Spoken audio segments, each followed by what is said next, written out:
Assalam- Assalamualaikum, salam sejahtera, salam kuasa ketiga. So, tajuk saya atas permintaan pihak yang mengikuti siri saya berhubung dengan tarif yang dikenakan oleh Amerika Syarikat terhadap banyak negara ialah penangguhan tarif 90 hari. China kena getah, kini terdesak. Okay. So, jika audio jelas, boleh tolong maklumkan di ruang komen, share ramai-ramai dan sertai Telegram saya, Regi Jesse Rita Udin. Dan jika anda menonton di Facebook, tekan butang subscribe di atas. Kalau di YouTube, tekan butang member. Nah, saya ada dihubungi oleh nak kata pakar ekonomi tak lah, tapi orang yang tahu selok-belok ekonomi ni, yang terkenal dan juga dari belah universiti, sebab saya dulu pensyarah, so ada kenalan di dalam bidang ekonomi. Semua tertarik dengan ulasan saya dan pendapat saya berhubung dengan isu tarif. Jadi kalau anda masih belum dengar, ada 2-3 live saya buat, anda scroll ke bawah, anda tonton, awak tengok tajuk, awak boleh tahu, atau awak boleh baca artikel yang saya tulis, scroll ke bawah. Now, sebab saya tak nak ulang benda yang saya dah sebut, mengapa tarif dikenakan, ya, apa motif Trump, apa kesudahannya, apa baik buruknya, semua ni saya tak nak masuk balik. Awak scroll ke bawah dan rujuk.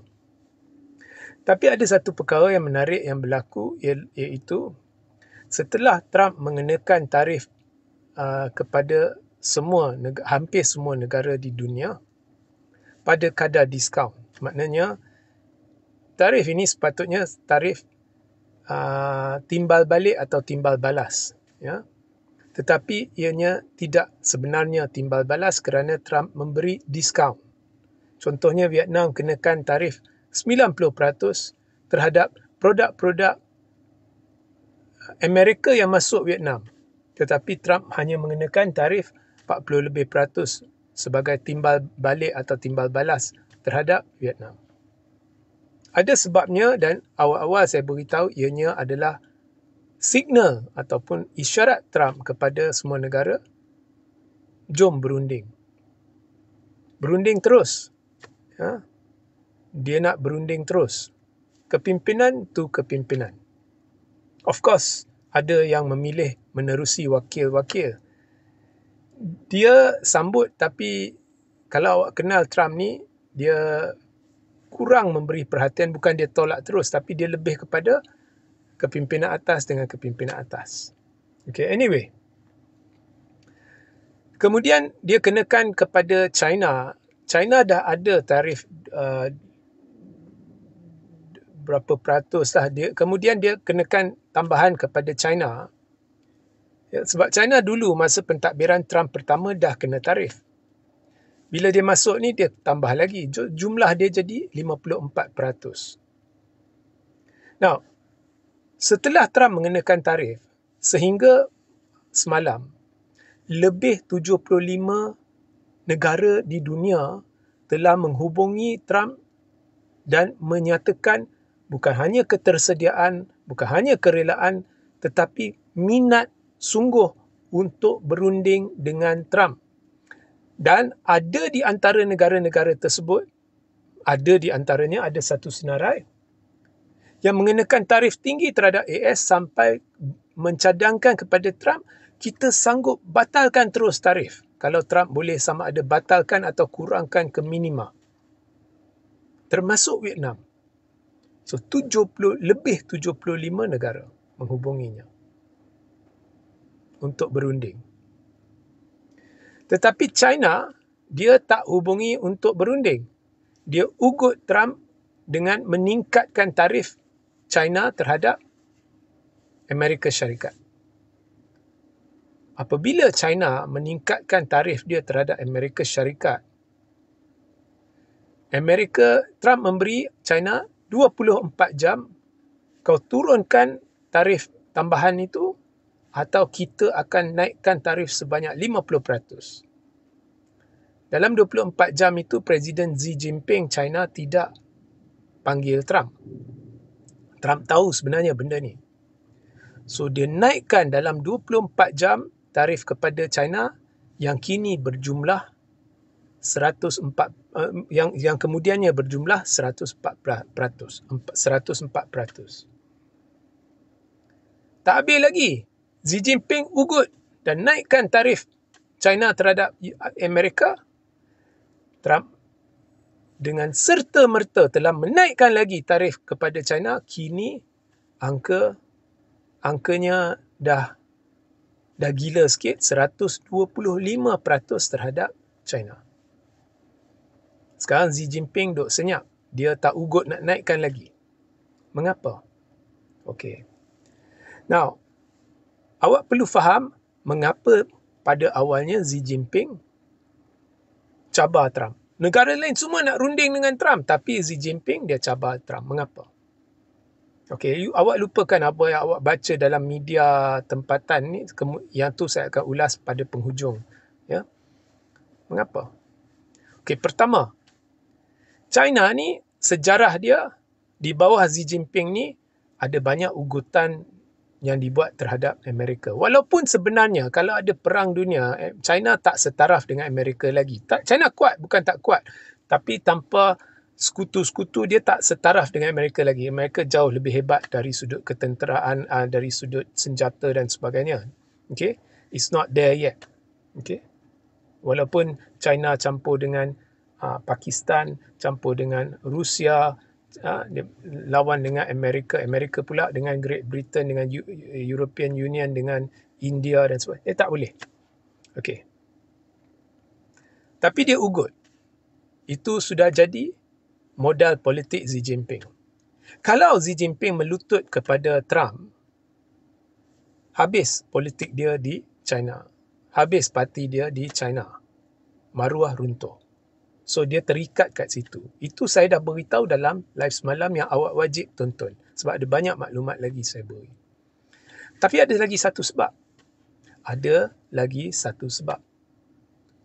Xi Jinping mengharapkan bahawa apabila Trump mengenakan tarif kepada semua negara di dunia ini, negara-negara ini akan cuba mengalihkan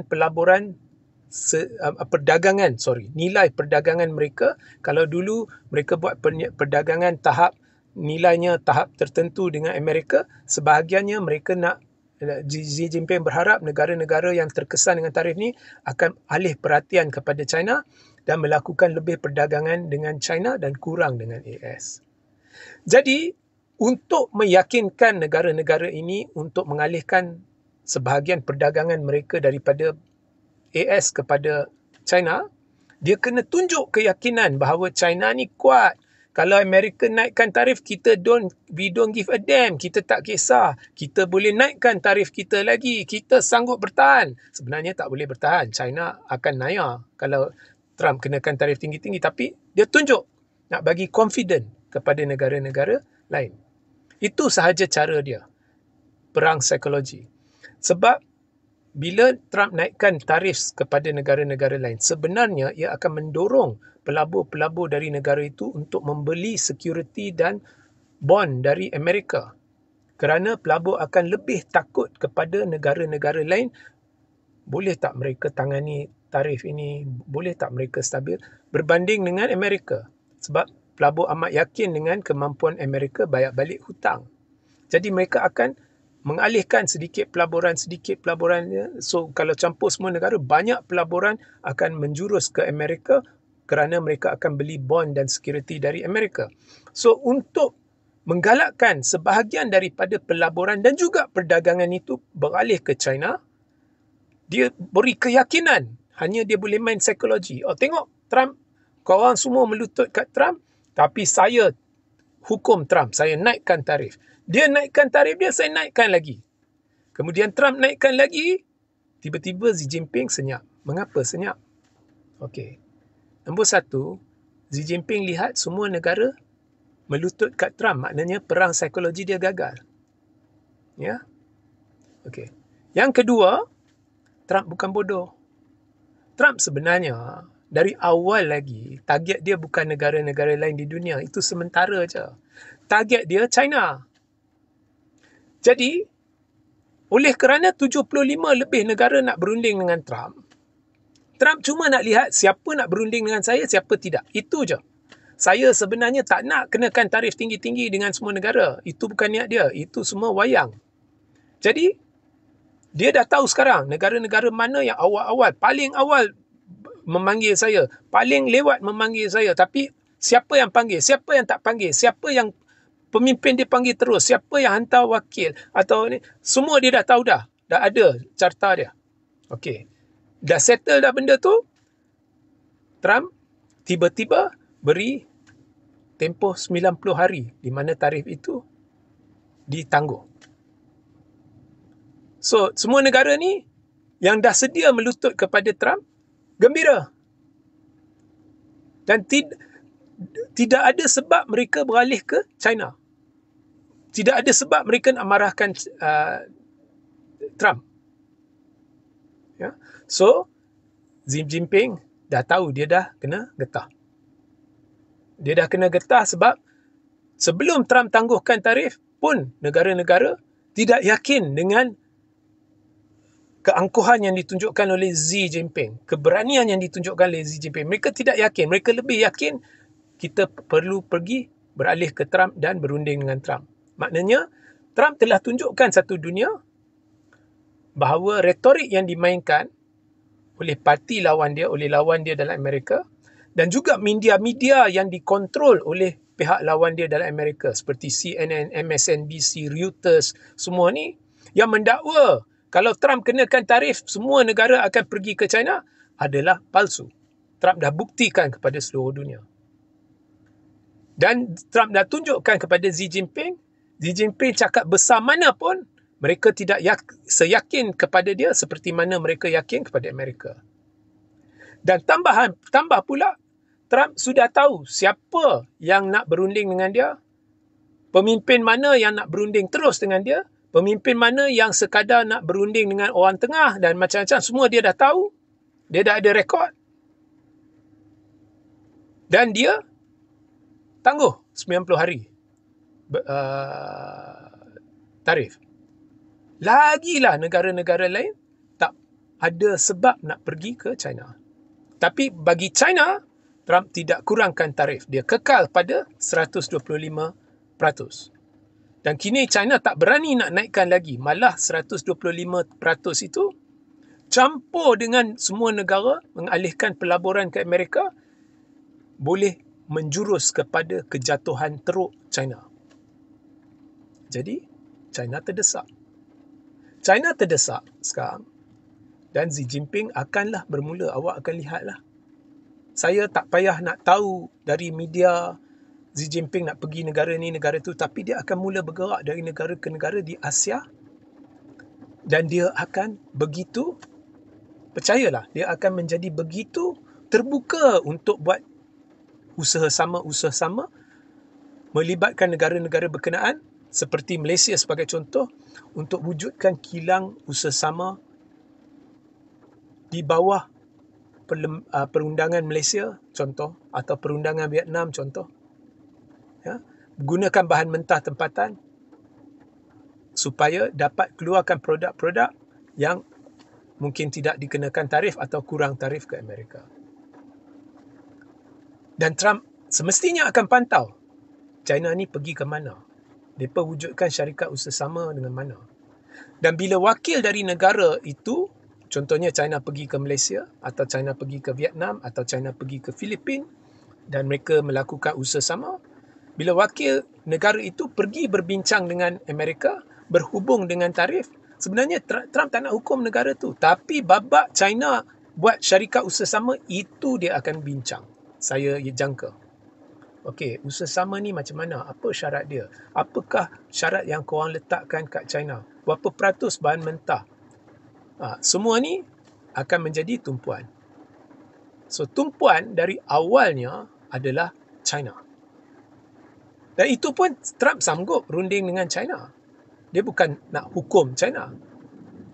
Tapi target dia bukan negara-negara lain. Target dia adalah mana-mana negara yang membantu menjadi orang tengah China. Juga, of course, dia juga marah dengan negara-negara yang kenakan tarif mengarut kat Amerika. Contohnya Vietnam. Amerika hampir tak kenakan tarif kat Vietnam, tapi Vietnam kenakan 90% kat Amerika. So di situ dia nak runding lah. Of course dia marah dengan banyak negara. Tapi dia bukan berniat nak hancurkan negara. Dia cuma nak adilkan benda perdagangan antarabangsa. Tetapi pemantauan dia akan lebih ketat kepada negara yang kini akan dihubungi oleh China. Dia nak tahu usaha sama macam mana diwujudkan. Okey. Nah, awak akan baca dari mungkin pendapat ke dari media kita ke atau media serantau ni ke, oh Trump gentar sebab European Union bersatu. Itu semua mengarut. Bagi saya lah, maaflah, ini pendapat saya, semuanya mengarut. Mereka menjurus kepada media-media yang merupakan musuh Trump, yang merupakan hampir semua media antarabangsa, melainkan Fox News dan 2-3 media yang lain yang lebih adil. Ya. Dan semua ni ada kaitan dengan George Soros, media-media tersebut. Kalau media-media tersebut, mereka spin ni tahap gaban. Contohnya bila Trump baru masuk, harga telur meningkat. Macam mana ni? Ya? Lepas 2-3 minggu, harga telur menurun sampai 60-70%. Mereka senyap, mereka beralih isu lain. Sama macam isu tarif ni. Oh, dia takut sebab European Union. Dia tak takut sesiapa. Dia buat semua ni nak kenakan China dan China terjerat. Sekarang, China berada dalam keadaan sungguh terdesak. China lihat semua negara di dunia bukannya datang kat saya. Saya cakap besar macam mana pun, mereka pergi kat Trump. Dan nasi dah jadi bubur. Xi Jinping dah cakap terlalu besar, kini China tanggung tarif 125%. Macam mana? Xi Jinping kalau pergi melutut sekarang dengan Trump, kena juga di China. Apa? Orang China kata apa Xi Jinping ni pergi melutut? Jadi dia akan datang lah. Dia akan pergi, dia akan datang sini, dia akan pergi Vietnam, dia akan cuba. Bukan orang negara lain yang pergi kat dia, dia akan buat tawaran dan sebagainya. Dan dia akan cuba berurusan lebih dengan Rusia, sekutu dia dan sebagainya. Dia dah terdesak. Okay. So, itu jawapannya. Ya, pembacaan saya. Mengapa Trump memberi tempoh 90 hari? Dengan pemberian tempoh 90 hari ini dan dengan segala apa yang telah berlaku, China dah kena getah. Dan kini presiden dia terdesak. Okey. Sehingga kita berjumpa di live seterusnya. Assalamualaikum, salam sejahtera, salam kuasa ketiga.